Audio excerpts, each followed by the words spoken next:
Hey, what's up? This is your boy Walter Emanuel Jones, and this is Toon'd In with Jim Cummings.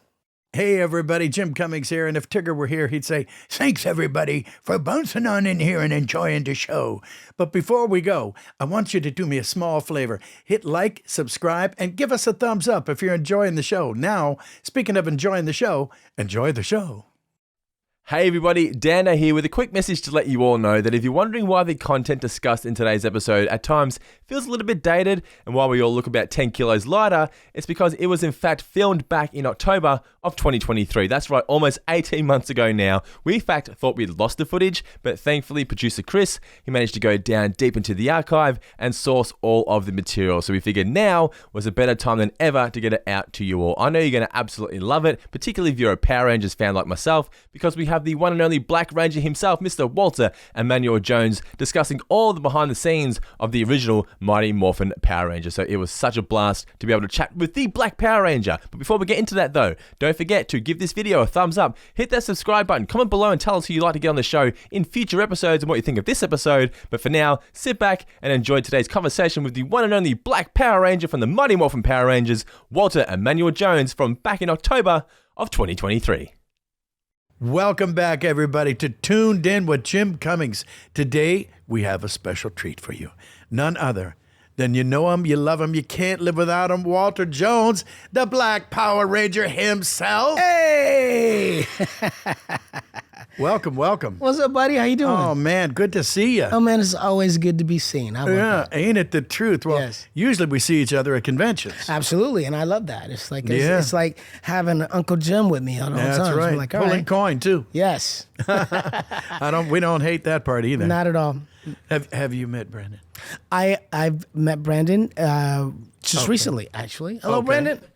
What's up, man? About a minute ago. Yeah, Well, that's it was, right. It was Yeah. a minute and a half ago. I got my watch on. Yes. And obviously producer Chris. Yes, producer Chris, the very tall producer Chris. Dashing. Don't Yes. forget dashing. Dashing. It's the hair on the face. You know? Is that, well, Yeah, his you is would all know. black. Oh, yeah. I used to have the black days like this. I'm coming to that Yeah. salt and pepper now. Yeah. I'm Mine's going just into myself. salt. Yeah, it's salt. Well, you I'm got just some- salt. You got some pepper in there. I'm okay. I hope there's no spaghetti stains. That's then No otherwise. spaghetti stains. Okay, You're good. doing fine.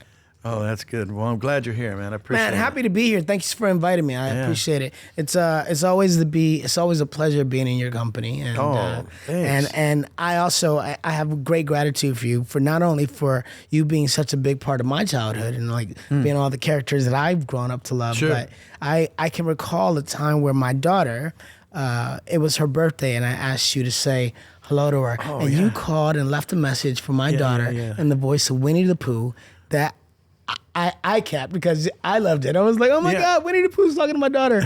And it was awesome. It was so cool, man. I loved it. And I just, That's great. I've always had gratitude for that. Oh, I'm glad. you She's remember what 50 he now, said? right? No, she's not 50. No, Oh, okay, because I was thinking that could have been a long time ago. no, coming she's from me. 15. 15. So I was it- close. Yeah, close. Yeah. Well, God bless her. It's got a 5 in it. Yeah, that's right. Oh, those Is are the she into painful Power daddy Rangers? years. Is she into Power Rangers, you said? Not as much as my fans are. So she's into Dad. So I'm Dad. Yeah, there you but go. her and my son are like, you know, they've seen the Power Rangers and they like the Power Rangers, but they don't know everything about the Power Rangers. They're like, oh yeah, we saw a couple episodes. Yeah. That's yeah. Dad. Yeah, Dad. That's what Dad As does. long as you were in it. Exactly. That's right. So it's all good. But they'll be the first one to go, would you like me to hold your camera? I'll take the picture for you. So Oh, that's cool. yeah. Yeah. So it's cool. That's beautiful. I'm personally a 90s kid, so I very much grew up and loved the original series. Yeah. I never really got into any of the series that followed the original Mighty Morphin one, and you weren't really a part of those ones either. Since you left the original show in season 2, is that right? I did. So originally, when we booked the show, we did the pilot, and I was told if the pilot gets picked up, they're going to do 40 episodes. That'll be the first season. Well, I've spent most of my life thinking that I did 2.5 seasons because I did 85 episodes. But but it was actually the first season was 60 episodes, or that's the way they sell the DVDs. So it was 60 Wow. episodes in the first season, and I did another 25. So I did the Wow. first and part of the second season. That's a lot. That's a lot of episodes. It was on every day. Yeah. every day. So yeah, Like 7 days a week or 5? It was 5 days, and then eventually it turned on to 6 days. They added on a Saturday. Damn. So yeah, so it was the thing, man. You know, Yeah. like that show was. You guys were huge. It came on, and we kind of took over right away. It was an amazing thing to behold and be part of. Yeah. Yes, it was. Yeah. Absolutely, yeah. The gift that keeps on giving. It does. It does. I mean, we're celebrating our 30th anniversary, 30 years of Power Rangers, which is amazing because I was at a Comic-Con this last week and I saw my auntie, my dad's sister. I haven't seen her in like 20 years, or maybe less, 15 years, but still a long time. And she recalled me showing her the pilot and her saying to me, "Are you sure that this is what you really want to do?" Yeah. Bless her heart. And then the show blew up. Well, I mean, that was the pilot. Granted, the pilot wasn't as polished as the show was. So, and the pilot, it was, you know, they made some changes. Sure. It got better, and That's natural. That's the thing. Yeah. But they'd seen the pilot originally, and were like, "Oh," my family was like, pat me in the back. That's all right. Stay at it. Something good's gonna happen for something, you. Yeah, something eventually will happen. Yeah. Only in one of the most successful franchises of all time. But don't worry, it'll pan out. It wasn't that at the time, but it is now. So now they've all forgiven. I've forgiven all of them. For their doubts. Yes. Well, I remember when I first started, I told my parents. Of course, I told them this like my whole life, though. Yeah. So they knew. I mean, I started off being annoying as a child with doing all the voices and doing dolphins. And all of that, and I told my parents, that I was gonna grow up, and because I saw Mel Blanc, and I said, well, I'm gonna do that. Yeah, I'd do it all. I was like 5, and I said I'd do it for free anyway. I might as well get somebody to pay me. And yeah, okay. Well, you live in Youngstown, Ohio. You're gonna work in a steel mill, and it's right. No, okay.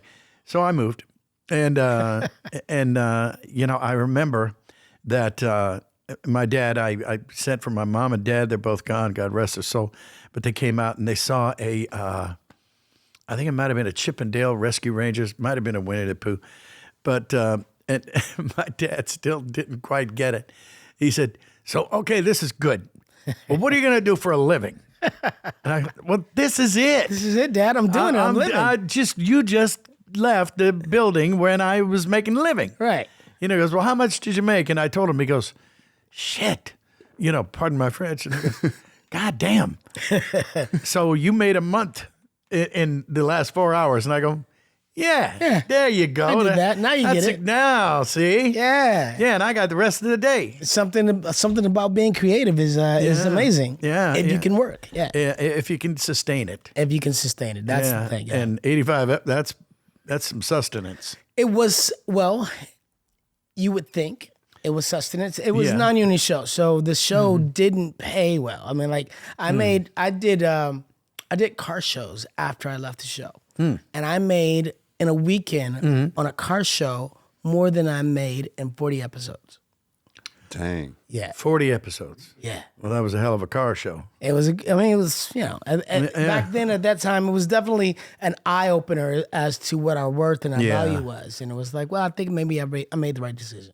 Yeah. Didn't you guys film all of, or at least most of the episodes of season 1 before the show even aired? I mean, you wouldn't have even known that you were on a hit show at the time. Not all of them. We shot probably 20 episodes before it aired, and then we started shooting 4 episodes every 2 weeks. So we're knocking it out. So you had a little bank of reserve. We're little reserves to keep up with the demand, and then we also were doing, voiceover because we had to looping over the Japanese footage, which was interesting because, we never knew what we were going to see. And when we saw it, it was like, okay, you want me to say that over that? Okay.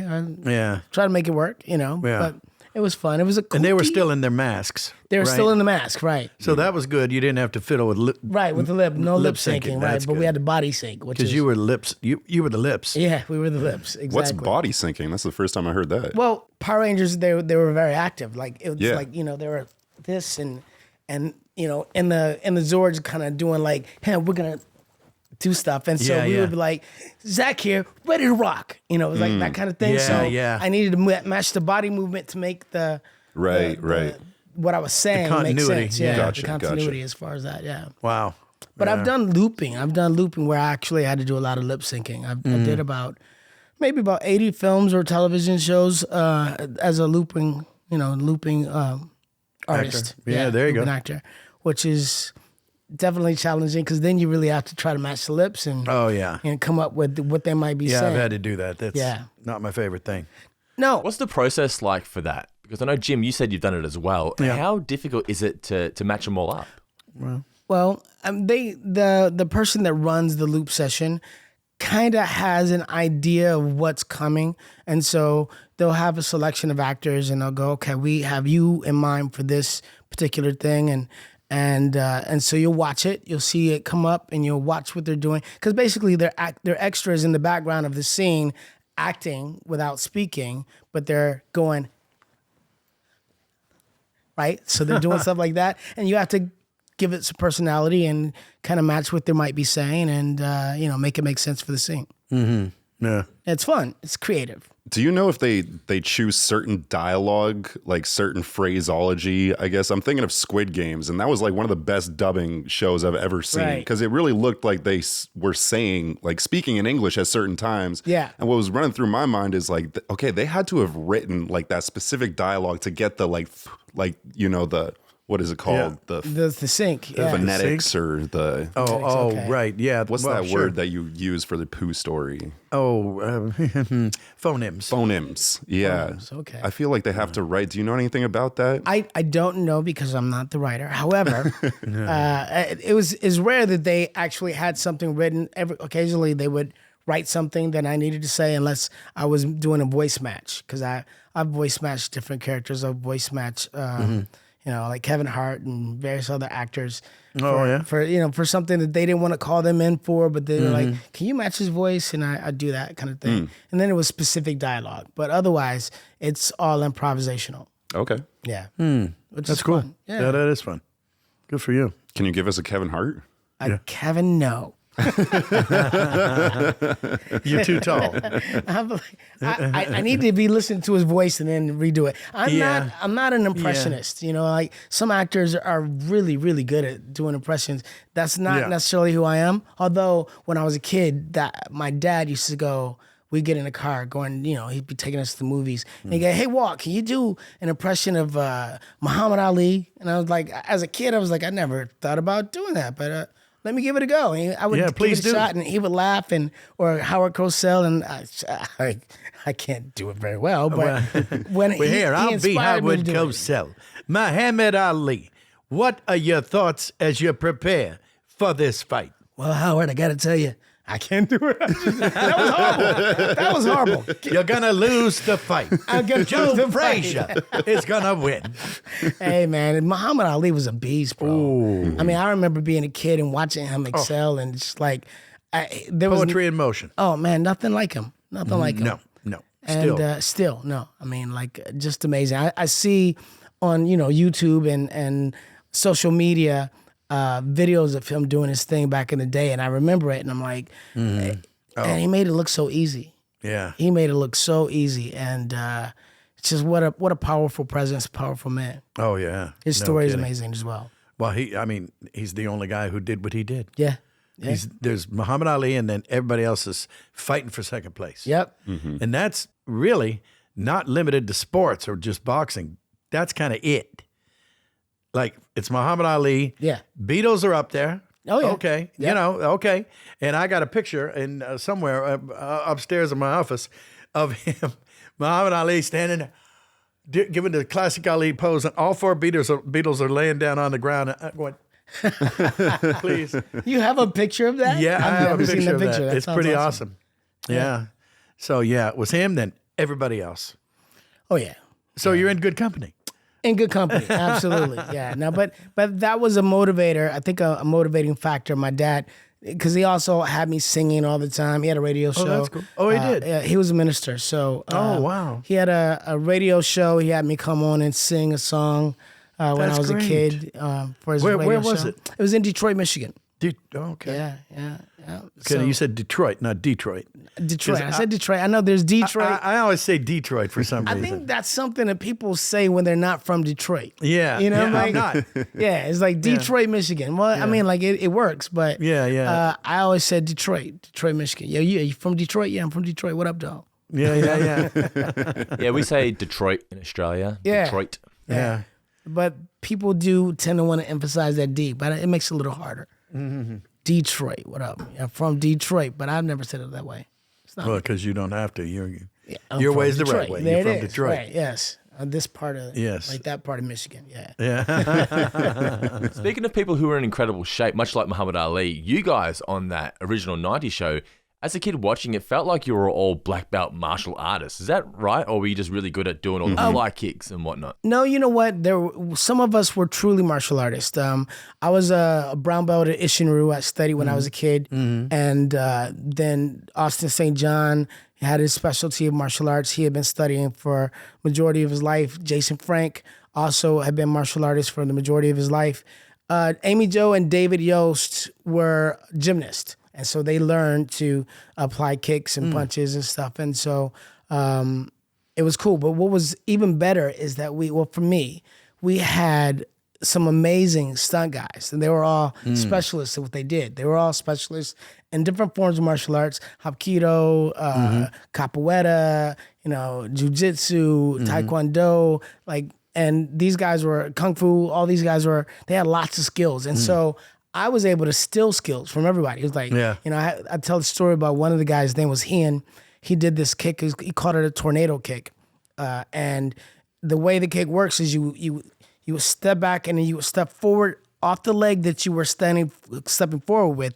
You would jump, kick up, do a flip in the air, kick with that leg, and then land. And he told me, yeah, man, I think you can do this kick. I've been working on it for like a couple of years, and it's amazing. And then, let me show it to you. So he showed it to me, and I was like, that's dope. I like that. I was like, let me try it. So what did you do? You stepped off this leg? Okay, and I did it. And I did it kind of like, it was not that great. And he was like, no, you keep at it, man. You'll get it. I said, let me try it again. It was the right leg, right? So, yep. And I did it, and he's like, I hate you. Because you learned it too quickly. I learned it too quick, But I've studied. I went to School of Performing Arts. I studied jazz dance, jazz, ballet, tap, modern. So I studied these different forms of dance. I was a martial artist already. So in learning dance, it trained my eye to be able to see something physical and emulate it. It was like, okay, so you're doing that. This leg goes here, this body goes, you're using this part of your body, and just being able to do that and then apply it to martial arts later it really helped me, because it was like martial arts and dancing are the same in the sense that it's improvisational choreography. Yeah. According to the moment. Yeah, there you go. That's quite a term. Yeah. So I was like, as a martial artist, you learn the set of movements and then you apply it to whatever circumstance you're dealing with, right? So this person's throwing a punch. I have lots of options. I can stop the punch. I can duck under the punch. I could kick the punch. I can do all these different things and then, go from there. So whatever comes next is whatever becomes available.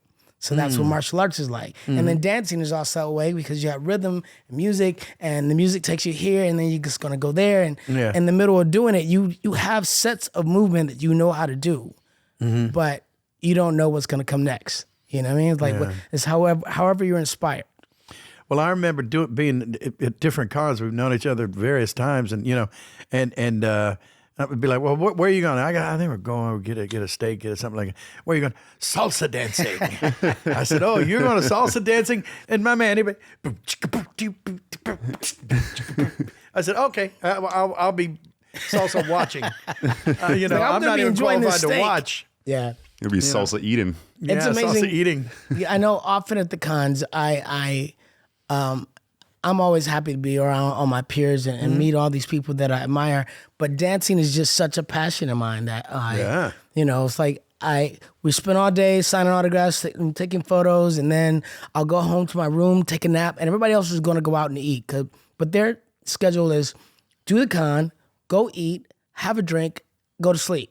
My schedule is go to the con, come back home, take a nap, then eat, then go out, and in that way I'm well rested for the night and the next day. So There you go. And that's just the way I do it. It makes me happy. Well, that works. Yeah, keeps me young. There you go. I was just about to ask that. Yeah, 'cause- it keeps me young.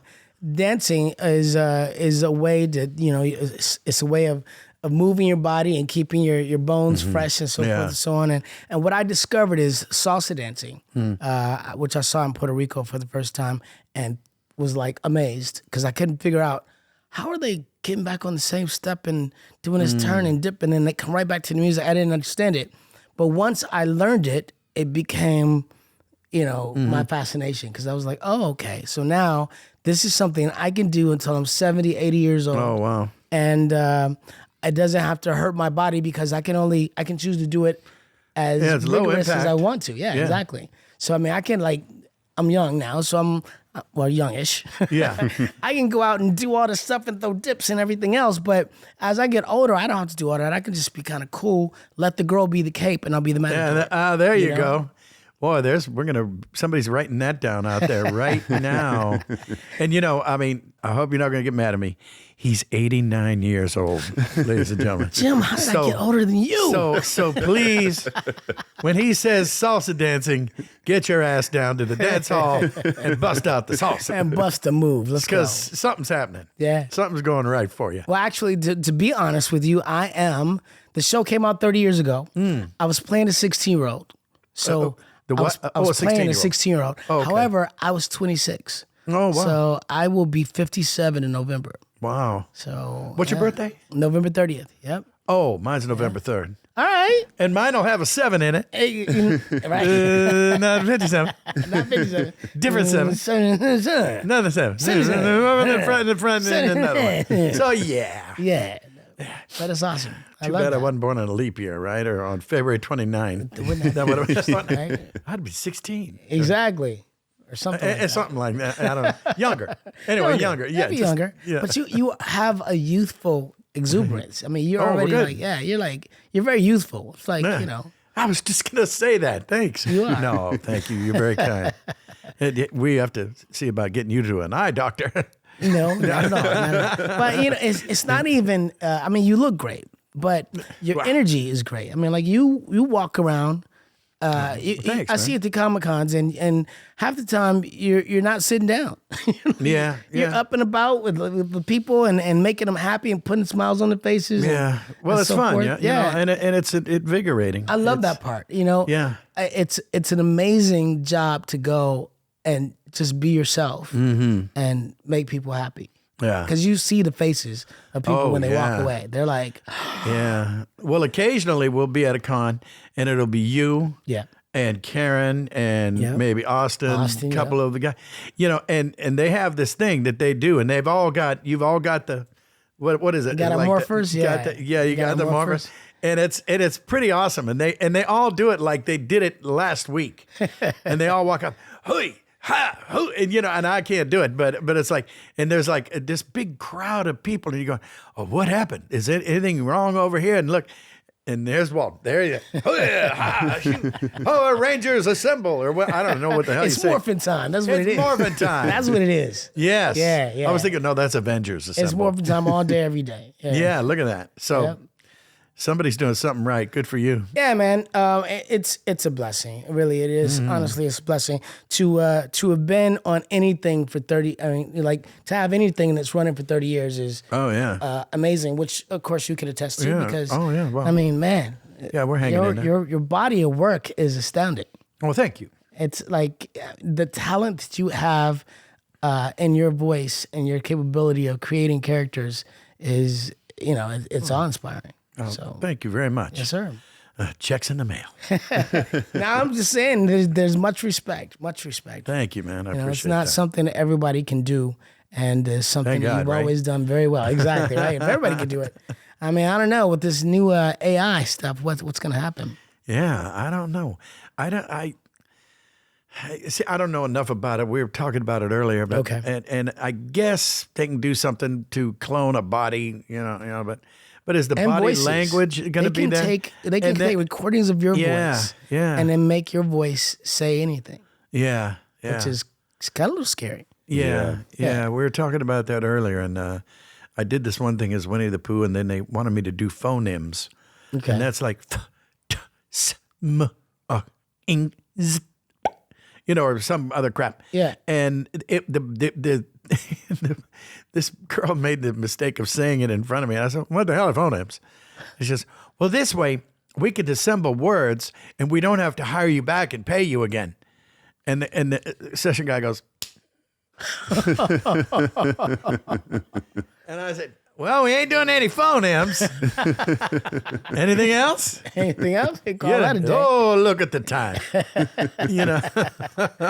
Yeah. So It's bizarre. yeah, you got to watch out for those phonemes. Yeah, the phonemes. I'm like, how do you even spell that? Phonemes? Yeah, I don't even. Yeah, I think it's PHONYM. Okay. We Phoneme. steal your money, or we don't need your ass.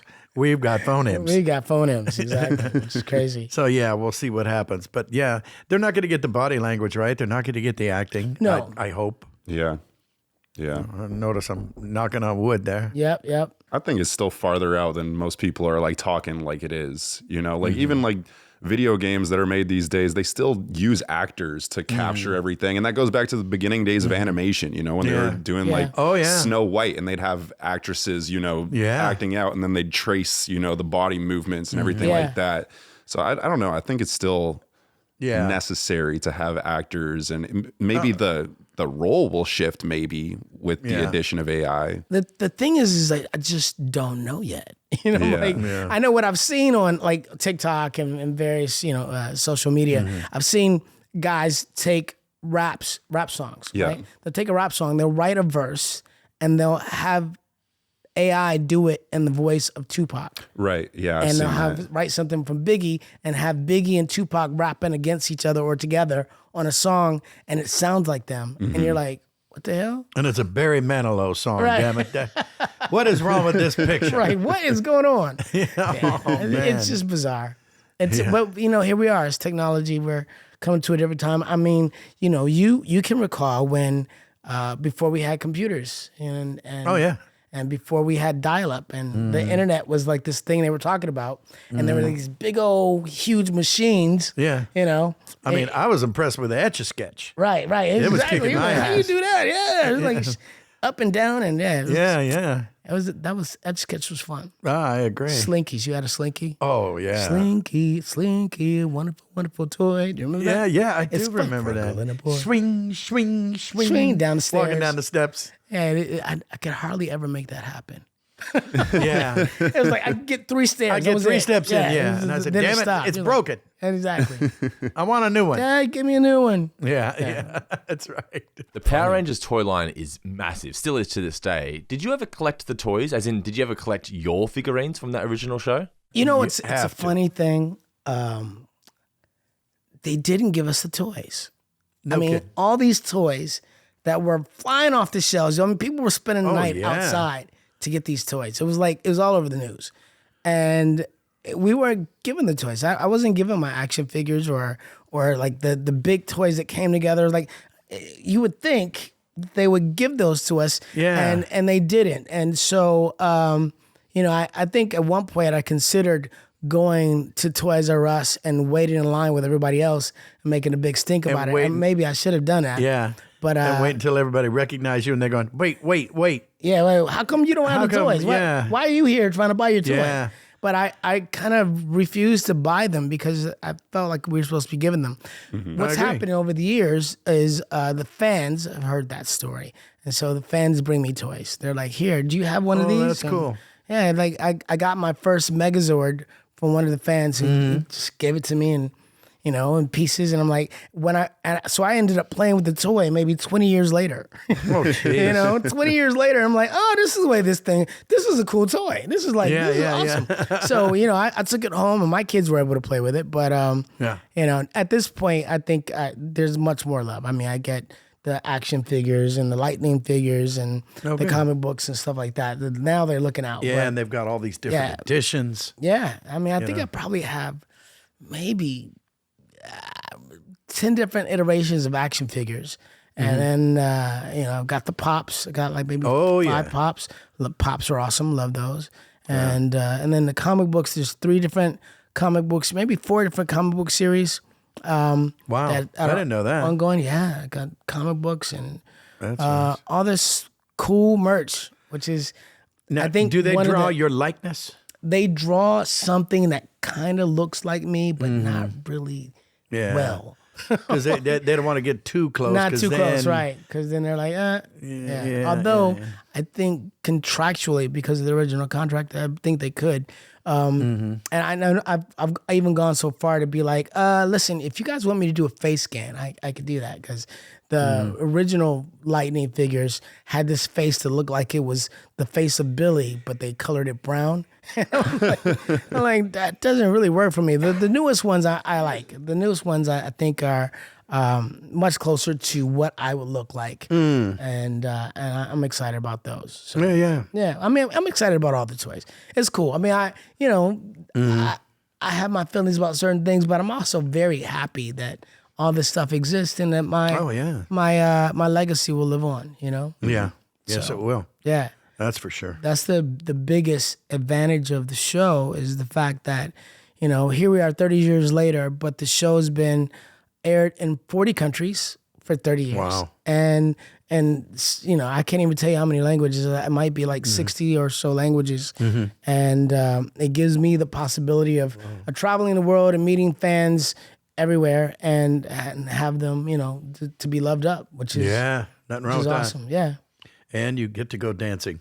And I get to go dancing everywhere I go. I'm dancing. Everywhere we go. I'm like, I find it. I find almost everywhere I go, I find somewhere to go salsa dance. And I not only salsa, but salsa, bachata, kizomba, zouk. I'm trying to get on Dance with the Stars. Can I get on Dance with the Stars? Can somebody make that happen? I'm Come like, on. that would be Yeah, awesome. why aren't you? Yeah. That'd be- Come on, I'm not you a got ballroom juice. dancer. It's ballroom, so it's not like I'm already, ahead of the game. But I do dance, but not ballroom. That would be a different skill. So I would love Well, it. you can learn. I would learn. Yeah, I mean, and what I'd the I'd have a lot of fun. Yeah. Yeah. Yeah, and Dance with the Stars. I'm trying to think now.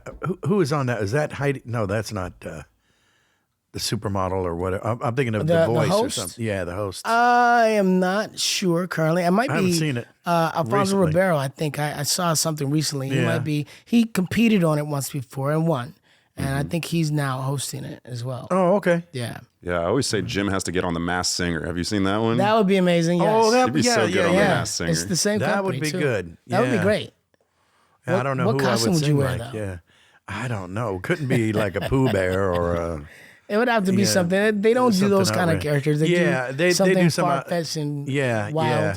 They just But like it- make him up on that show, Yeah, right? but it would be It's like great. some- That would be a great show for you. Yeah, that'd be a gas. Yeah. I would do that in a heartbeat. And then it would take off the thing and go, oh, who the hell is that? Who is that guy? Who's that guy? Oh, it's good old, what's his name?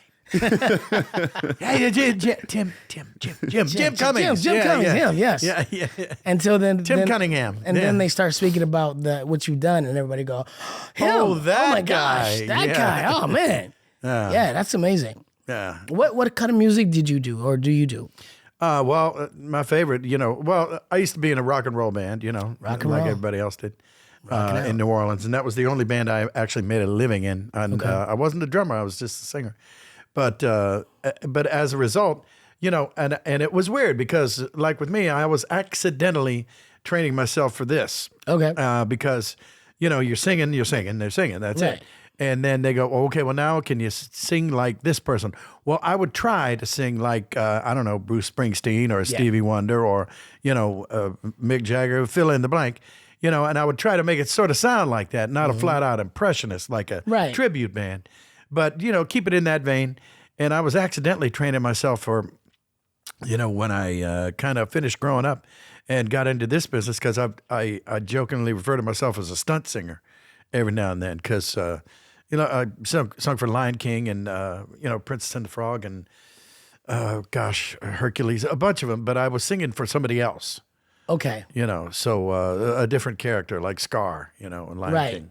Right. So- So and you're it's singing in kinda that cool. voice, right? Yeah. Which is amazing. That's Yeah. also amazing. Well, It's that's like- cool. Yeah. Yeah, I mean, like you get to be Yeah. singing character. I mean, like musical theater. but Yeah. Musical theater. Have you done musical theater? Not since high school. Okay. That was a couple of years ago. Yeah, that was. God, it's got to be over a dozen years now, times squared. Yeah. Yeah, whatever that would be. You sang for Christopher Lloyd in Yeah. which movie was that? Anastasia. Anastasia, Nice. right. Yeah, that was fun.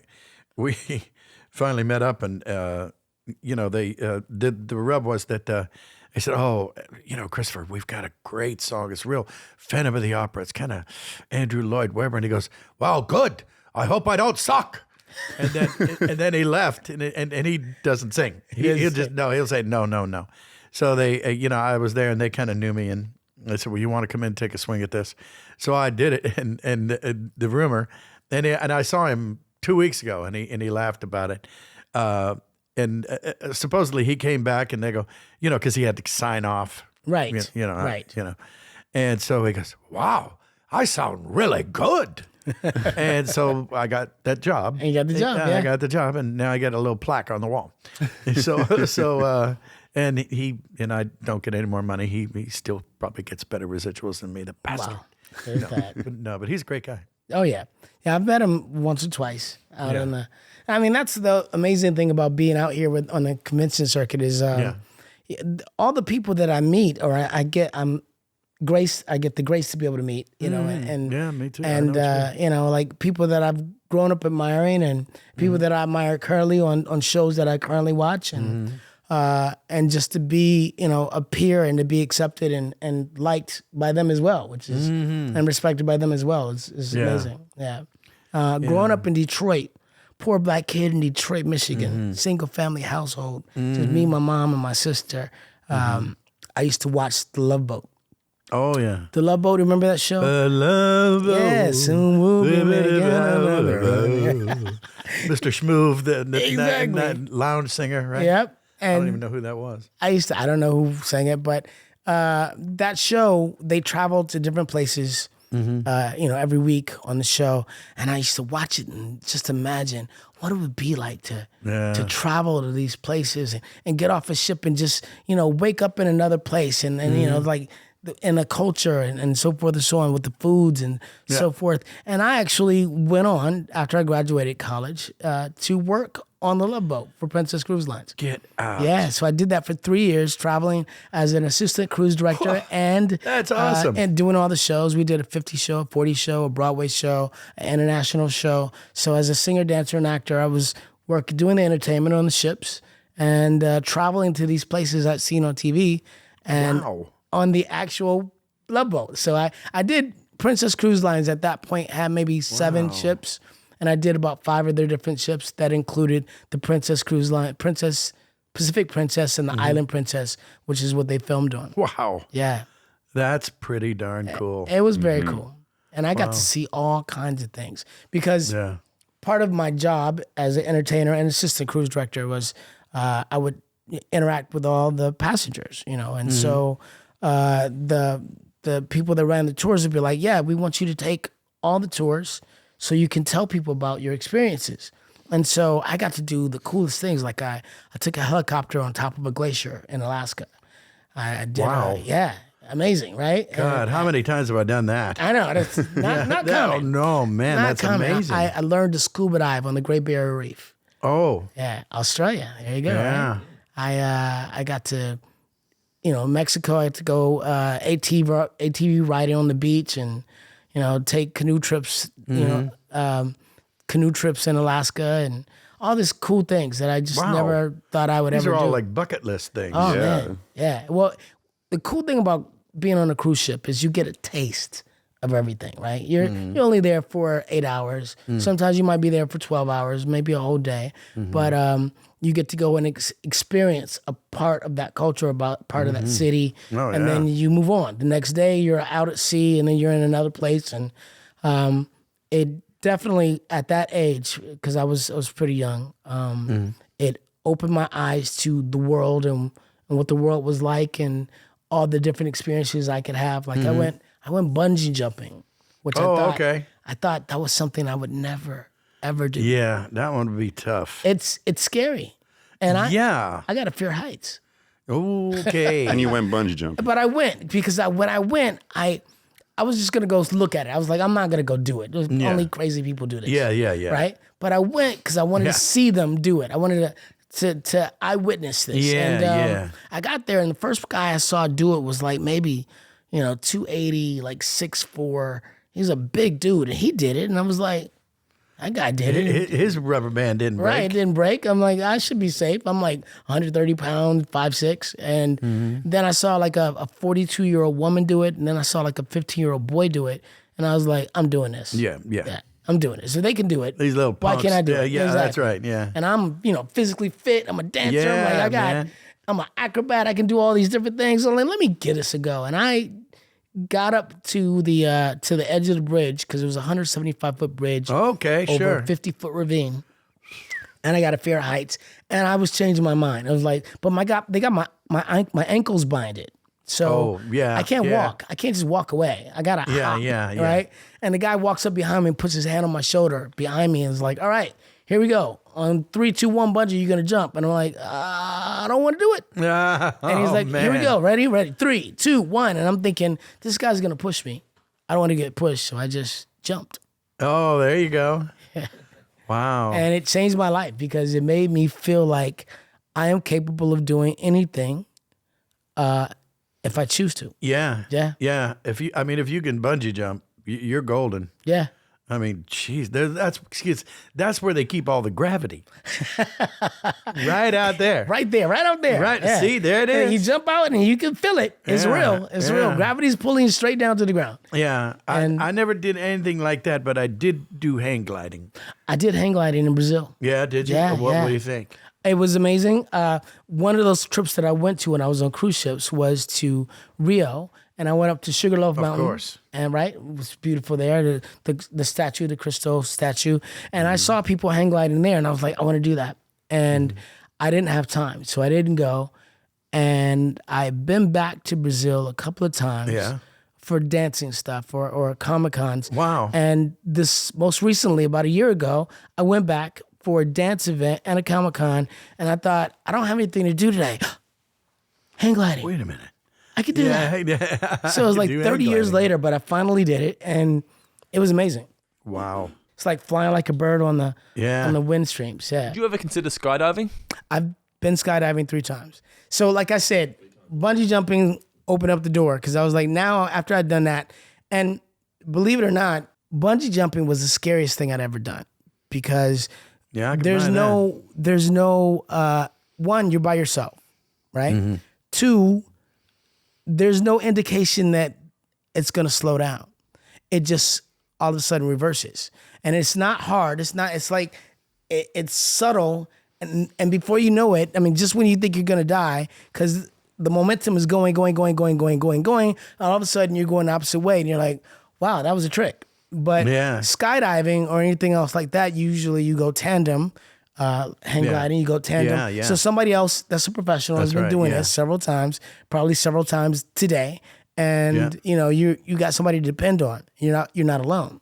And then once you get close to the ground is not a threat as well because it's so far away. You don't feel an immediate rush of it's not like you stop right here. Yeah, no, it's not. Oh shit! It's like, oh, okay, the ground's way down there. As long as I don't start heading towards it fast, we're good. Yeah. But And please let me bang back up. exactly. Back up. But bungee jumping is like you don't know that you're gonna stop, and so it's intense. Oof. I think I'll pass. So on let's go that next one. week. All right. Yeah. Okay. Yeah. Well, we got to go, folks. I have to prep. Jesus. Yeah, I got to take my Metamucil. Yeah, no kidding. Yeah, and don't forget my rubber underwear. Just in case. I'm not saying it's going to happen, but if it does, I like to be prepared. That's right. Now, I feel like the listeners and viewers would be really annoyed if we didn't at least touch on the Netflix Power Ranger special Once and Always. There's that. Now, we are on a strike. So I'm not really supposed to talk about that particular show. What specifically are you not allowed to talk about? Well, I'm not supposed to talk about anything that's union. And the other 30 years of the Power Rangers was non-union, so I got 30 years to talk about that. But I will say this. I went back. It was amazing. 30 years later, I portrayed the same character just 30 years later, and I loved it. And if there was an opportunity for me to go back and do it some more, I think I would. Sure. If it was union. That's Why so not? cool. Yeah. If it was union. Yeah. Yeah. Makes a big I've been working difference. as a professional now for 30 years, so it's like I'm not going to go back to my beginning and be like, oh yeah, I'll be, yeah. So Do you think the strike could be coming to an end soon here with the writer's strike wrapping up? And I do believe that we're getting closer to an answer to make some kind of resolution. yeah, You know, and it's important because the future is changing rapidly in front of us, and if we're not prepared right. to to move along with it, then we'll just get left behind. Yeah. Yeah, boy, that's so true. I mean, even like 10 years ago, you would never think we'd have had this conversation. Come on, man. I mean, Like wait, you're we going to do still what? VHS and DVDs. Was it? How long ago was it VHSs when Blockbuster was still open? Got to be 80s, late 80s, maybe 90. No, it was in the 90s because I remember Maybe going as a 90s. kid. In 2009. I think the last one's closed somewhere around like 2009, or at least I think the proper video stores closed mid to late 2000s. Okay. Oh, yeah? Yeah, probably. So it Yeah. was like 15 years ago. I think there was a special about that. The last... Yeah, there's still one in like Oregon. Yeah, there were a couple that stayed open for the novelty, but I'm talking Yeah. about just Yeah. the majority of video stores in general. Yeah, I think they have one that they rent out for parties. Like, come and party at Blockbuster. Hey, let's go, Yeah, let's go. that would be cool, actually. Yeah. Yeah, well, I worked in a store called Video Depot, and it was in the 80s. Video Depot. Yeah, Video Depot, and my sister and brother-in-law had started it with their friends, and they got up to like 90 stores, and they were getting ready to go public, and something hit the fan, and then they just kind of and then Blockbuster showed up and kind of obliterated them. Yeah. So all I have is a bunch of old VHS tapes now to Wow. show for it. So And do you still have a player? no. Yeah. That's a So problem. You got that's the a- tapes? that's a no player. glitch. And That's they're very expensive to get now. Yeah, really. Yeah, you can still get one, but they're expensive because they're not around anymore. Yeah, that ain't no fun. Yeah. Wow. It's like an antique. You were talking about you did music. You were in a band. I've never been in a band, but I have a music project that I'm doing now. Oh, good. Yeah, I got a 6-song EP. I have my first song released. It's on all the different platforms. It's kind of pop house. The particular song is called Dance. It's under a different name though. It's not Dance. under. Look at that. It's called What a- Dance because that's what I do, right? Yeah, yeah. Yeah, but it's under the name Trey Emanuel. Trey Emanuel because I wanted to establish something that was different from my acting career.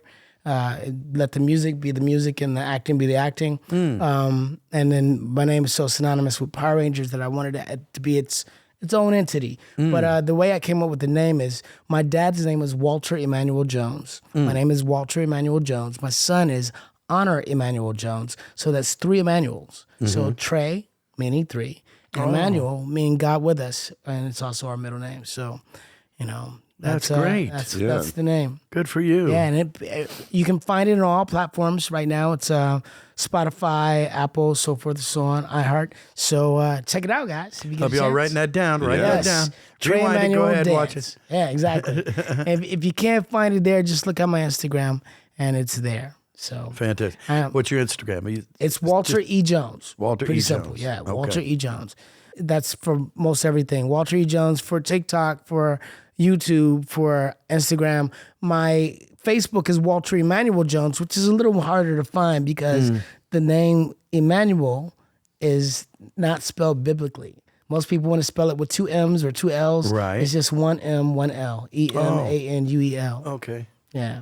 Well, it probably pops up, though. Yeah, it's easy. I would think. It's easy enough to find. I'll try it myself. Yeah, you're like, hey, Walter Jones, Black Ranger. There he is. Got it. Yeah. That's cool.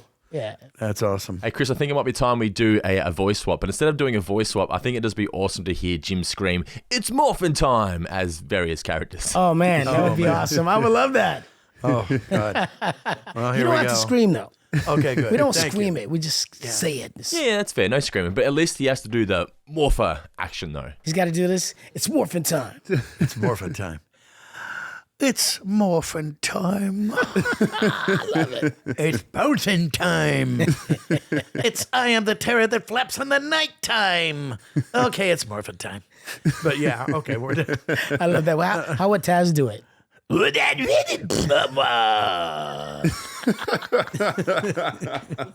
That is amazing. Yeah, that is amazing. Don't try that at home.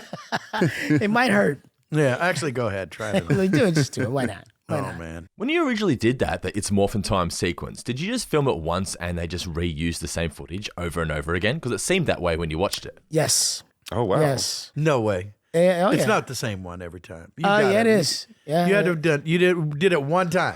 Maybe we did it more than once. Maybe we did it twice. But no, it's like, well, okay, sorry. Let me clarify. So in every episode, when we're about to do it, we put our hands behind our back and we get in line and we go, it's morphin time. So that happens regularly. But then when it flips to our characters, we do Mastodon, Triceratops, all of that we did once because that's consistent every time. But each time we were about, when it was about to go down and we were in a situation, that was always, original to the circumstance. I just find it so fascinating how they made that original show because majority of the footage was just taken from the Japanese Super Sentai series. Oh, yeah, I mean, you at least guys weren't 15 in the minutes. suits, you weren't doing the fighting. Oh, no. I did quite a bit of fighting, but I wasn't in the suited fighting scene. Oh yeah. Sorry, I meant the fighting in the suits. When you could see your face and you're fighting the putties and all those kind of sequences, you're in that. But when you're in the suits and your Megazord and whatever, you weren't actually doing that. That's what I was more getting. towards. Yeah. The lower level, bad guys, or sometimes the big bad guys. Individually we might fight them, but yeah, we didn't. It was interesting because they took the show, they took 15 minutes of it, like the last half. And then they created 15 minutes of the first part, which is the story of us and what we might be going through and why we might have to fight this new monster. Or whatever. Yeah. Wow. But it was trippy. No, where were they based in the story, in the show? We were in Angel Grove, which is California. Yeah, California. Yeah, we That's shot what I it in thought. Culver City originally. Okay. And then we moved out to Valencia. Yeah. Shot out there. That's the one I was thinking of. Yeah, Valencia. 'Cause We got there's out there a for the lot second going out season. there. Oh yeah, there was. Yeah. And Saban had a couple of shows shooting out there. He had Big Bag Beetleborgs and another show. I can't think of the name of it right now. But he had us and two other shows, and we go and visit each other's sets, and that was always fun. Well, that's cool. Yeah, it was pretty cool. You were talking about, traveling the world through conventions, through working on the cruises. Yes. What's your favorite place that you've ever been? Wow. So this is my thing. I Top am not three. a person Make it of easier. favorites. I have. There's been so many different things. I can't say one in particular place, but I can give you three. I'll give you There you go. three. So I loved Bali. Bali was amazing. I went to Bali. I went to the forest and hung out with the monkeys. I went to temples there. The culture was beautiful. The food was great. The beaches were beautiful.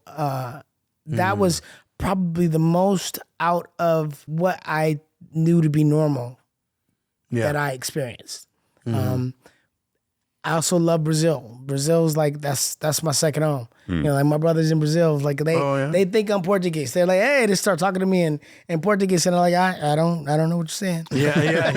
Like, I got oi tudo bem. That's what I got. I got that. But again, beautiful culture, beautiful food, beautiful people, beaches. Like I love that. And then where else have I been? I thought was pretty amazing. I really enjoyed Australia. Yeah. Australia was very cool. I mean, Yeah, same here. it's got lots of personality, and the nature there is amazing.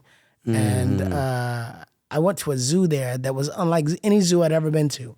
I mean, all the animals were like super strong and happy and colorful, and I was like, this is different. Like, wow, we're in Australia. Yeah, and some of them weren't necessarily behind a cage. Yeah. Okay, now he knows to stay there, right? Exactly right. Can he jump over that wall? Yeah. He's not pissed, right? Right. I remember getting a kick out of seeing the Tasmanian devil. These little guys, and they're just running around. And I remember the first time I saw one on TV, I thought somebody was joking around and overdubbed literally my voice on the thing, and they actually go, "Wah." They actually do that. And I'm going, shit. You're like, dang, okay. Wow. Mel Blanc knew what he was doing. I guess. You know, I wasn't the original, but that just knocked me out. I don't know why. Yeah, it's awesome. Yeah. When I went to Brazil the first time on cruise ships. But toucans don't sell Fruit Loops. I found that out. No, they don't. I was shocked. You're like, dang it. Went to the jungle looking for some. I went on a tour in the rainforest of Brazil in Manaus. And is it just always moist or what? I mean, is it? It's humid. Really? It's just humid, yeah. Well, I wasn't there during the rainy season. So during the rainy season, they get up to 30 feet of water. What? So it changes the entire, topography of the land because like what are trees in the summer are bushes in the winter. Whoa. And they're like in the water, right? And I did a tour where I went up a vein of the Amazon and with a tour guide in a little boat. And as we were driving, as we were, going up this vein of the water in the Amazon in the rainforest, piranhas start jumping into the boat. Perfect. And I was like, and they're like, don't worry about them. They can't do anything to you when they're out of water. But I'm like, but they're in the boat. Okay, but what about my my toes? I'm wearing sandals. Exactly. I'm like, I don't want to just jump on and it was crazy. Piranhas, jeez. And then how big were they? I mean, they were probably about this. Well, I would say like 6 inches. Yeah, 5 to 6 inches. And like complete with the with the mouth face, thing, with that face, because they look like they're pissed off. Yeah, they could be smiling and they look like they want to kill you. They do. Yeah, they do want to kill you. And hopping around in a boat.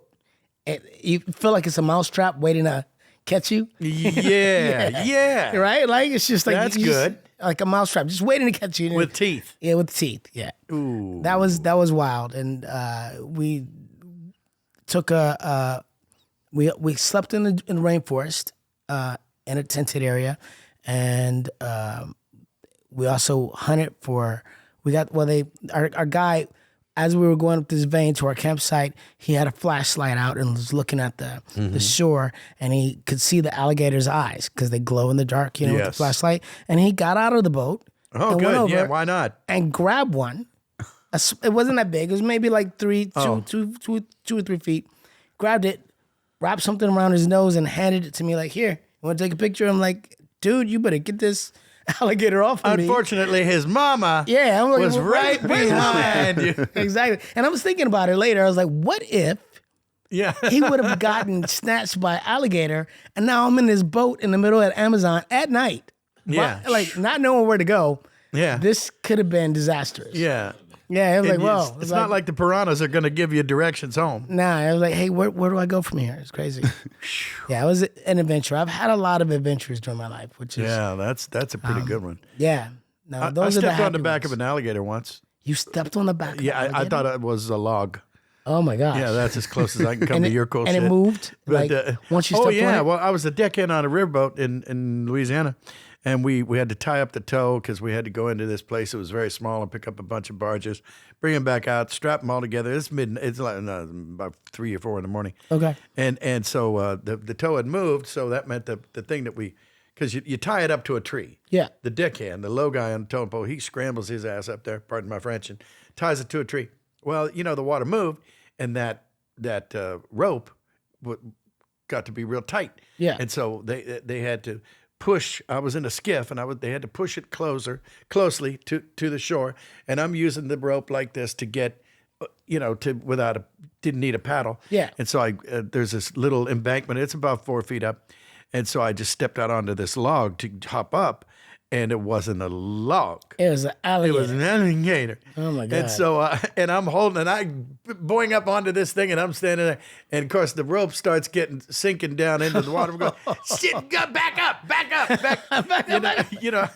Oh and my so goodness. I just hopped out, and I made it. I mean, I scared the thing more than me. Yeah. It's probably only about 4 or 5 feet long. 4 or 5 is pretty big. Kicked my ass. Yeah. That's big enough for me. Yep. And they can jump out of the water as well, which is... Yeah, and they're fast. They're fast. They're like a horse. Yeah. You would have never seen that one coming. No. Nope. Wait a minute. I'm just going to run. What the hell?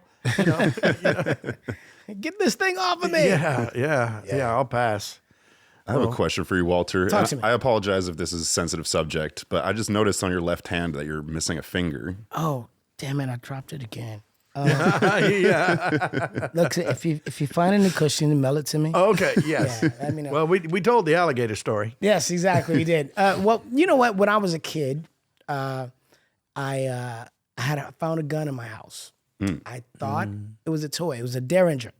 You know, Derringers wow. like those little small guns. Derringers like are 2 bullets. cool. Yeah, they're cool. They're cool unless you're 4 years old and you don't know what you're doing. Well, that's true. Yeah. So found a Derringer, and my sister and I argued about it because we thought it was a cap gun, and we were trying to shoot each other. The safety was on it, and then I took it from my sister. You know, guarantee her I was gonna fix it and just be patient, and you know, we'll shoot it in a moment. My sister went and told my mother on me. Mom, Walter took the gun from me. My mother said, "What gun?"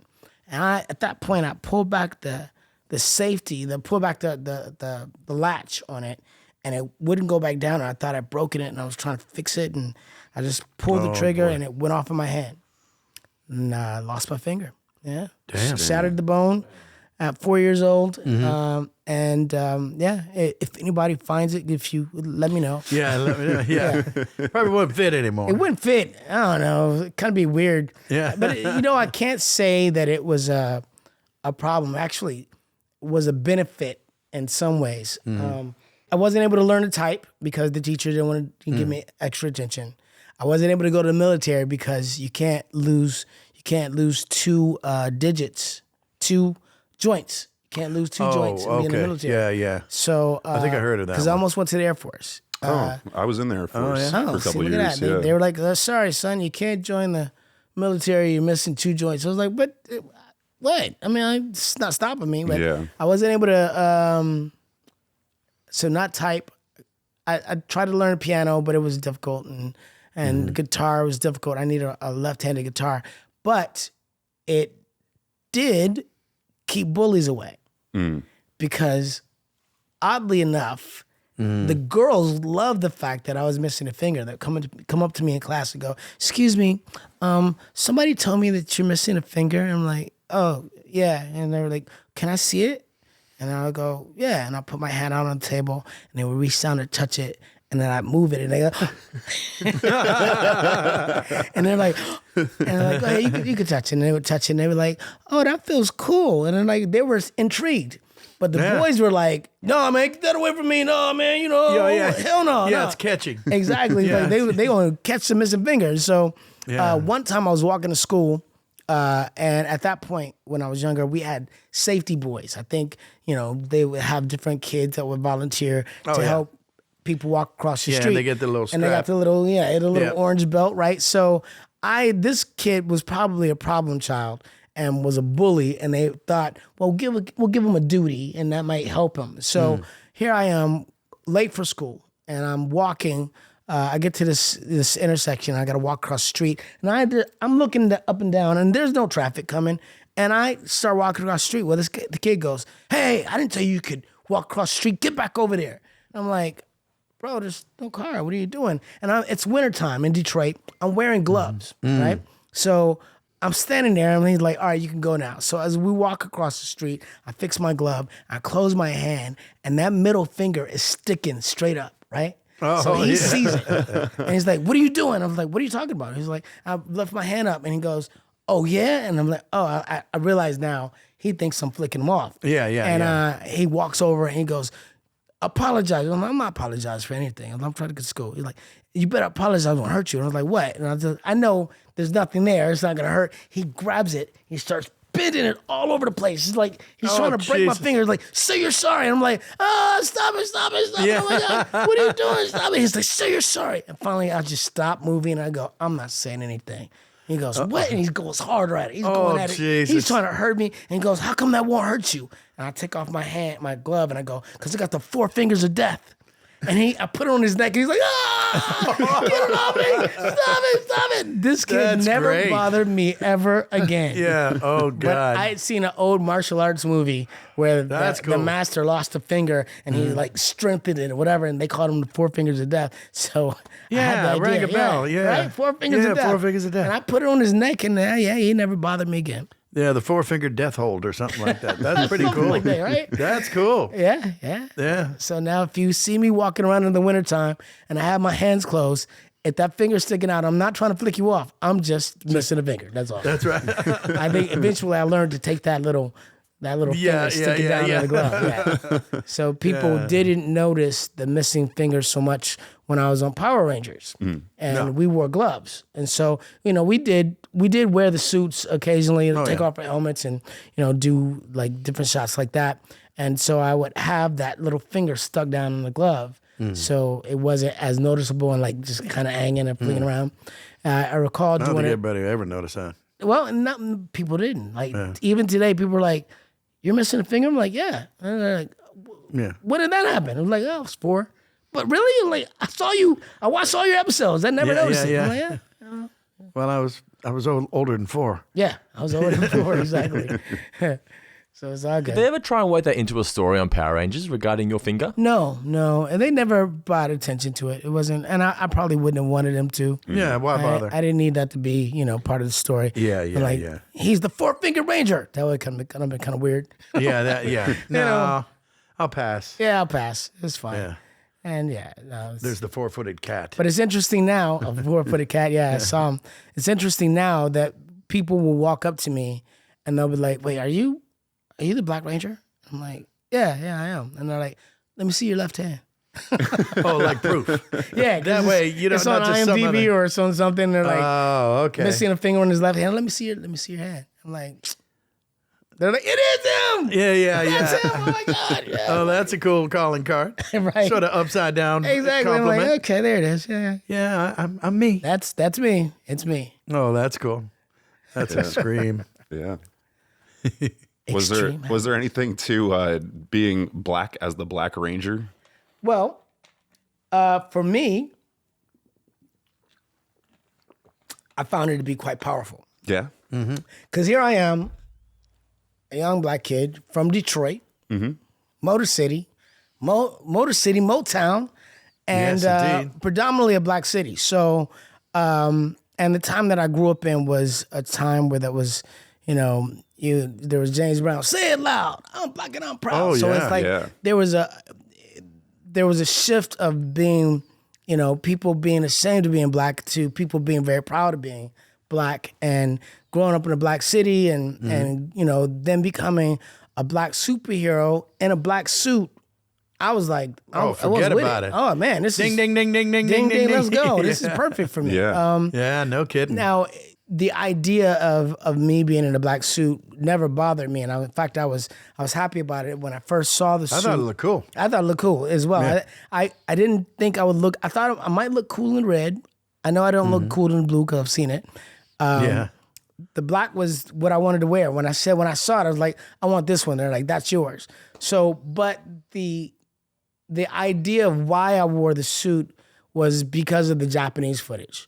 And the Japanese footage, the Red Ranger was the leader.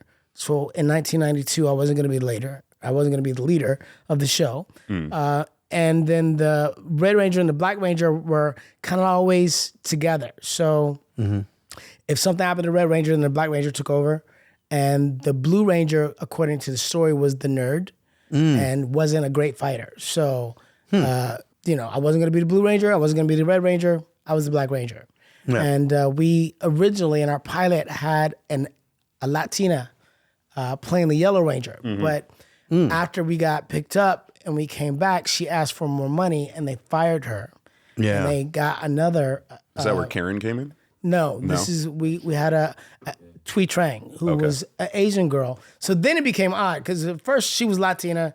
And it's like, okay, I'm wearing a black suit, black guy, no biggie deal. But then when Thuy Trang came in, it was like she was an Asian girl in the yellow suit, and it was like, oh well, that's a little odd. But oh boy, but it wasn't a big deal. No, but the kids didn't care. The kids Native were American they never in a red even suit. looked. Yeah, you can see where that's going. He was not Native American. Yeah, no, I know. No, I mean that's where the next one, right? That's what the they would think. Blue Ranger yeah. was a Martian. Right, exactly, right. So, and the pink Power Ranger was a girl, and the yellow Power Ranger was also a girl. But it's like somehow it was, was it gold or yellow? I guess it was yellow. It was yellow. But I think what happened was, as kids got older, they went, "Hey, that's a funny thing," and then they turned it into something that was never meant to be. As kids people do. try to make it into something that was prejudice. I've had a lot of people coming, what do you think about Power Rangers being prejudiced? And I'm like, well, one, I'm a role model for kids in 40 different countries.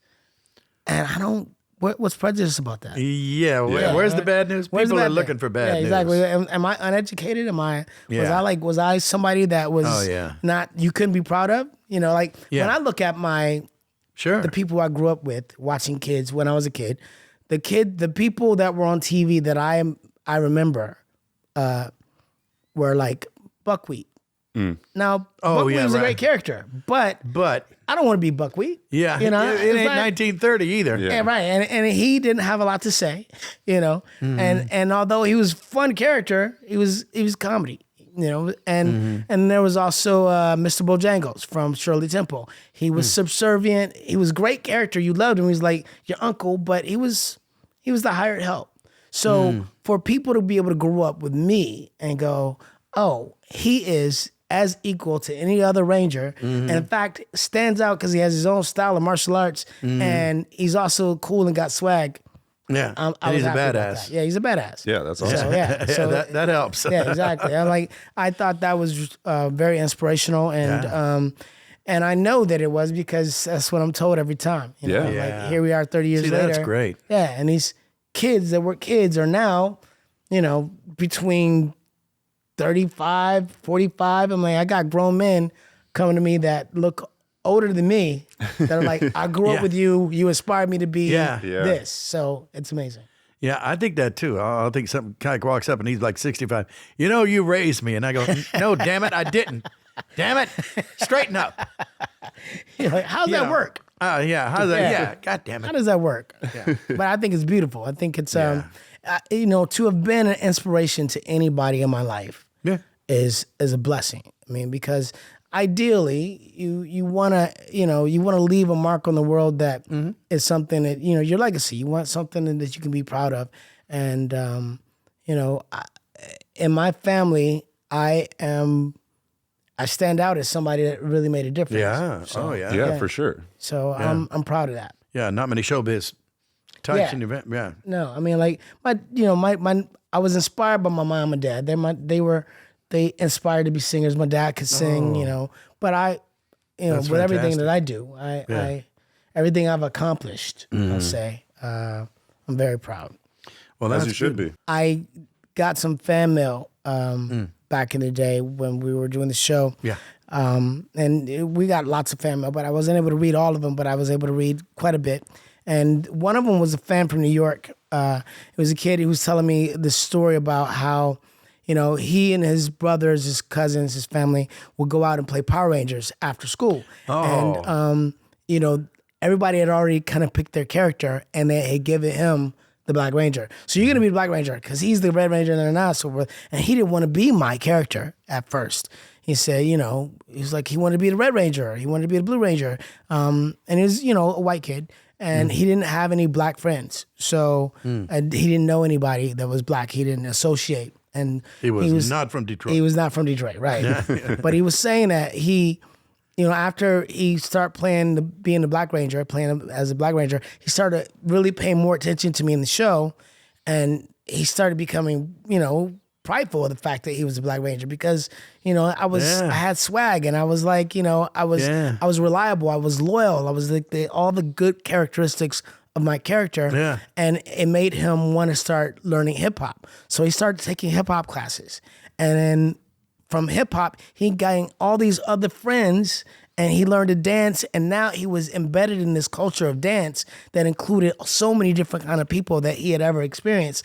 And his letter to me was saying, thank you for being that inspiration to me because at first I didn't want to be you, but now I'm so I got to be you. And now I teach hip hop. Hip hop is something I'm so good at. Like I teach, I choreograph for different people, and I was like, "Oh man, that's a great story." Yeah, that's awesome. It really is. You never know who you're gonna touch. You just don't know who's gonna poke through the web, and that's amazing. Yeah. I got a quick little story for you. Like, Tell me. I grew up in the '90s. And Okay. I was a big Power Rangers fan. 90s kid. Yeah, I really liked. You remember they sold the toys at McDonald's. Yes, in the Happy I do Meals. remember that. And they yes. used to only have like certain colors in certain states. Yeah. And so we were doing this cross-country family reunion trip, you know, all the way out. And I think it was, where was that family reunion? Oh, I thought she could hear me. Atlanta? Hotlanta. In Atlanta. And we're driving across the southern states and, you know, stopping at every McDonald's to try and get the, say what? We started from Montreal, went to Atlanta. Oh, that's amazing. Yeah. And I'm looking for the trip. Black Ranger, and I swear it was the rarest one. Like Yeah. no places had it. Anyway, so that's that part of the story. And then I thought I was a Power Ranger. And my mom would be in the tanning salon. She would take me along to the tanning salon. I was like 5, 6 years old. And I would run up to random people waiting in the lobby, and I would start punching and kicking Oh, my them. goodness. Well, that was problematic. Yeah.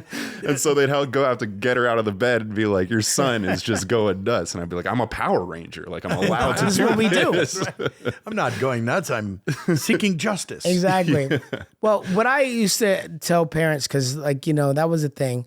A lot of kids would go out. I mean, when I watched Bruce Lee in the theater, I would come out kicking and punching. I wanted to beat God, him. yeah. Him and Jim Kelly. I wanted to be just like them, right? Yeah. And so I understand what that feels like, because the excitement of wanting to be a martial artist and everything that comes with it was like, ooh. So I was put in martial arts when I was a kid, probably so I wouldn't be bullied because I was always small. Although I had kind of figured out a way to maintain and not be a scaredy cat, but put me in martial arts. My cousin was in martial arts, and what it taught me to be confident. It taught me it taught me self-control, taught me not to hit people. You know, it taught me how to throw a punch and stop it before I hit them, you know, to find that distance. Like we would have to spar, and the rules were you had to keep a 3-inch distance. So you didn't actually punch someone or kick someone. And if you did, you pulled it, you learn how to pull it. Right? Yeah. And so after that, I grew up being very self-confident. And when I would almost get into a fight, if somebody was, you know, coming up towards me, I could say, all right, we'll do something, because I was taught as a martial artist not to hit first. It's self-defense. Yeah. Oh, that's good to hear. Self-defense is not just to go hurt people. Self-defense. It's to defend yourself. So and I was taught that because you're learning this martial arts, you are a weapon and that you can hurt somebody. And if you do, then you could be legally, you know. Yeah, that's right. Liable for it. Liable. So I was like, okay, I'm not going to hit you unless you hit me first. So that changed the mentality. So when somebody's talking some stuff, I'm like, well, hit me. Hit me. If you're going to do something. And that would make people go, wait. He's supposed to be scared. What the hell? He's not. What do you mean? He's not supposed to. Why are you inviting me to hit He's you? not fun. Yeah, you're supposed to be scared. And then and they gave me the power to go, hit me. If you're gonna hit me, and they're like, if they like hemmed and hawed about it, I was like, man, whatever. You ain't gonna do nothing. I will walk away. So now I wasn't a punk. I wasn't a bully. You know, I was like, I stood up for myself. You had your ground. I held my ground, but I wasn't gonna waste my time. It's like, you're wasting my time. You're not gonna hit me, so I'm walking away. And that changed the whole game. That was powerful. And so I think, you know, when Power Rangers came out and all these, you know, kids were wanting to be like us, I would always inspire the parents, put your kids in martial arts, because it'll change your life. It really does give you a sense of self-control and self-confidence, which is important. Yeah. You know, I heard it put a long time ago. You never throw the first punch. Right. But you damn sure throw the last. You throw the last. There it is. Yeah. Good to go. It's like, once you given me permission, then that was your bad. Yeah. Okay. Like, you probably shouldn't have done that. Yeah. And I probably told you not to do it anyway. Yeah. It's not like it was a big secret. Yeah. Oh, that's awesome. In your opinion, is there a particular age you recommend for kids to start learning martial arts? Because my kid's 5 and he watches the shows like Ninja Turtles and Power Rangers and whatnot. And he'll occasionally do what we were just talking about. He'll play fight with his sister. Doesn't hurt her, but he'll do the play fighting. But I think he's still a little bit too young to understand the concepts of what we're just talking about. Do you think 5 is too young to learn martial arts? Not necessarily, no. The thing is, in a martial arts class, what you have is a very responsible sensei. The martial arts instructor is going to be giving them this, outside of being a father and having your lay of the land. You're like, this is the way, these are the laws I want you to abide by. In a martial arts class, it's altogether different, because now you're learning to hit and kick and punch, and your martial arts instructor is going to teach you how to do it So you know he's tougher than you. And when you step on that mat, he's in control. And so you learn the respect for someone that is a higher authority than you. And if you don't learn that pretty quick, you're going to figure out that that's not a good idea. Yeah, and you don't want to go to Cobra Kai. And you don't want to go to Cobra Kai, right? Right. Don't sweep the knee, Johnny. Don't do that. But if you, I think at 5 years old, kids are already learning. I started like 8 or 9, but you could start at 5. I mean, it's still a young concept, and what's taught to them won't be, how to hurt someone. It'd be about defending. There's katas. There's things that you learn like a kata where it's a routine that shows you different moves and how it will be applied and so forth and so on. That's usually the way it starts before you start sparring or anything like that. So definitely, I think, as 5 years old is not necessarily too young, but, it's up to you. It depends on your supervision. You could also go take class with him. Hey. Yeah, I could. He wouldn't listen to me, though. He listened to the sensei, right? Yeah, and you just go along for the ride. Exactly. I mean, maybe it's best if he goes without you at first because he needs to understand that concept of, all right, this is what it is. There you go. This is what it is. The voice of experience. Did you ever learn martial arts, Jim? No. Used to box when I was a kid. Boxing, that was just great. Not a mixed martial art. It was just martial. Yeah. And it wasn't artistic. Yeah, no, boxing is very artistic. I did that for a while, but then I wasn't 130 pounds anymore. Okay. And then I was 150 pounds, and everybody was 6 feet tall, and I was like, oh, hell no. I don't need this grief. Yeah, like I'm not I trying. got in a band. There you go. Meet more chicks. There you go. It was a little better. Well, apparently that was a smart move. Yeah. What you said. So what is next for you? Do we know?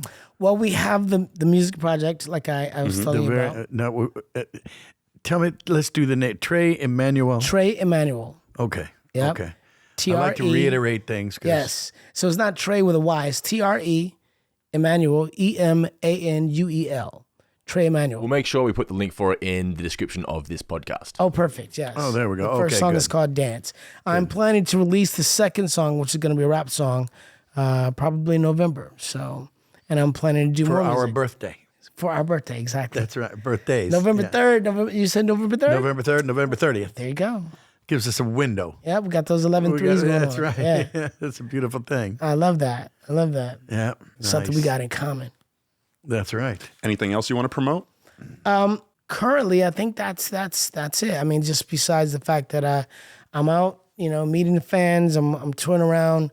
I love meeting the fans. I love making people dance. I love putting smiles on people's faces. So if I'm anywhere near you, come out and see me, and you won't regret it because we're gonna have a good time. Wow. And what was it? Ranger Station? Ranger Stop. Ranger Stop. Yes. You're not out there with Smokey the Bear. Nope. No. It's all Power Rangers. Different so it's like Forest Ranger. These are. Yeah, these are Power Rangers. So it's like we got 30 years of Power Rangers, and and we probably had maybe 20 different casts, maybe 21 different casts. I was going to ask you how many total. I can't tell you for sure. However, I know there's over 100 Rangers. No kidding. Whoa. Yeah, I mean, I didn't see that one coming. is that right? Let me think. Yeah, that should be about right. 6 Rangers each season. Yeah. It's been about 20 seasons. That's Wow. like that should be a 120. But Wow. yeah, Damn. Did not realize. yeah. That's So there's a lot of Rangers. Sometimes the fans will come up to me and go, "So what do you think about this? What is it? What is it called? The Ranger curse?" I'm like, what are you talking about? what is that? They said there's a Ranger curse because we lost the Yellow Ranger, and there was a Red Ranger that got in trouble with his roommate, and then there was we just recently lost Jason David Frank, the Green Ranger. Wasn't he green or something? Yeah, he was the Green Ranger originally, then turned to White Ranger, and they're like, it's a curse. I'm like, bro, there's like 120 people. No, No, there's no curse. I'm like, that's like 120 Rangers. I mean, it's not like there's a cast of 5 and that was it. Yeah, and something yeah. happened to everybody. There's been 120 Rangers. Life happens to people, and you never know. Fecal matter occurs. I think that means shit happens, right? Yeah, shit It is. happens. Yes, it do. Did you stay in touch with many of the original cast after you left the show?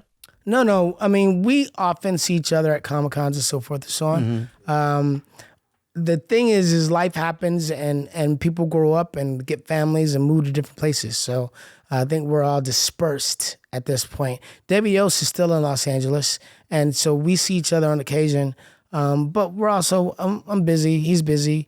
And when we see each other, it's like love. It's like, oh yeah, what's up? There's my brother, Yeah. It's like that. But, we all have our individual lives and are doing our own things.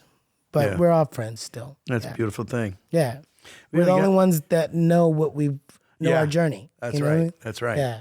Yeah, it's like brothers in arms. Yeah. It's like, that's got to be good. We've been through, we saw it from the beginning to now, and everything that we've experienced is only what we've experienced. So something about being the originals. Yeah, and it's been a damn good experience. Yes, sir. Yeah. Absolutely. Wow. I can't thank you enough for coming out. Man, I'm so glad I got to come out here and hang out with you. I'm like, come on. Man, this is good stuff. I do that any day. What do you think? Come and talk and hang out and Yeah, it's a laugh. beautiful thing. Yeah. Yes, I appreciate you having me.